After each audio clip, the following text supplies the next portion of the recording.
15th is the deadline for Congress to enact a budget resolution. But here we are, set to leave town without taking any action.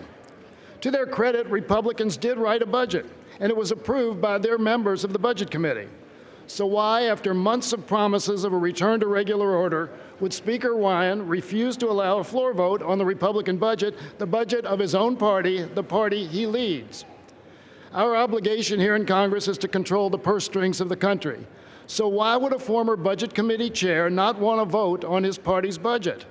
Unless he didn't want people to know what's inside of it. I don't blame him. Our Democratic budget invests in education, infrastructure, medical research, job training, job creation, American priorities that improve our communities today and increase revenue in the future. It's why they're called investments.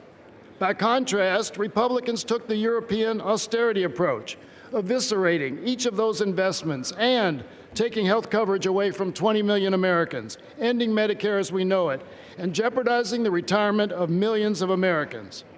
It also makes us less competitive and encourages companies to ship jobs overseas. Nobody knows the backlash from this rebuke of American values better than Speaker Ryan, because the budget he wrote 4 years ago when he was running for president had to be disavowed by his presidential candidate running mate, Mitt Romney. It was so abhorrent to the American people that even his own running mate couldn't support it. So I get it, Mr. Speaker. I like your budget even less than you do. But you have it, and the people deserve to know what's in it and where their representatives stand on it. You know, earlier this week, Speaker Ryan gave a speech explaining why he wasn't going to be a candidate for president. And he said one of the reasons was, we have too much work to do here in Congress.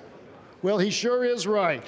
So why are we here, and why were we here yesterday and the day before, working on bills that have no consequence to the American people when we should be doing the most important business we can, and that's to decide how much money we're going to spend and where for the American people?